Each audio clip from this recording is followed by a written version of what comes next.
like he is very loyal to people that are then loyal to him, and as much as you're able to put out, he's then going to put into you at the same time.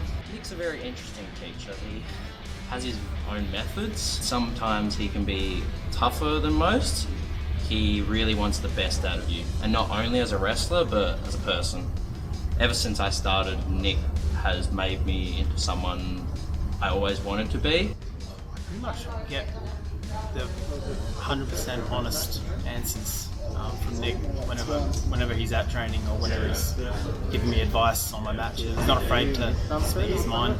If he thinks something doesn't make sense or just doesn't look good, he won't hesitate to speak up. My name is Nick Tuhiro Tuakarana.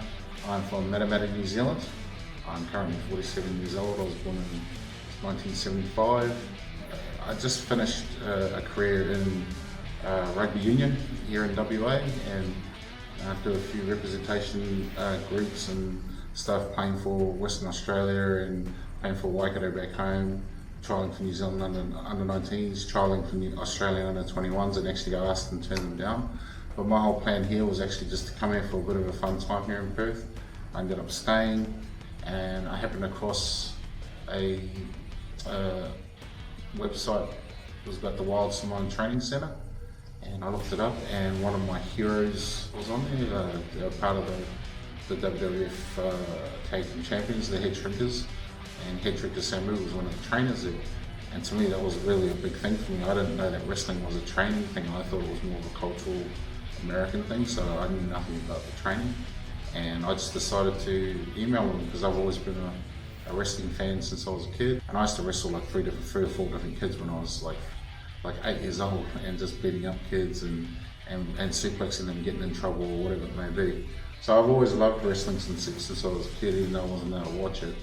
And that's when I signed up. I contacted them. They gave me an email back. We started emailing to and fro. I never thought it was ever going to be a real big thing, but I ended up moving to America, and there you go. I started my career in passion for wrestling and learning the trainings, ins and outs of the whole business, and I learned a lot, that's for sure. But here I take anybody that's not an athlete, not ever been sporting, not ever been very academically smart, but they come here and I make each other fit. If they don't fit, then they leave, but everybody that comes here is united as one happy family.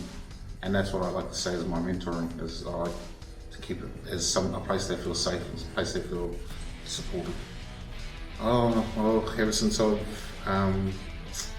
had my accident and become a paraplegic, there's a lot more challenges now that I have ever faced. You know, I had carers come in and pretty much help me do my daily showering and stuff like that.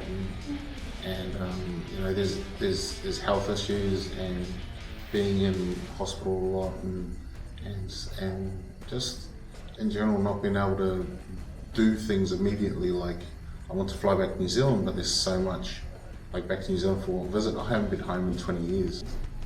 Go for your dreams, but also don't, you know, make sure you're a good person as you go through it.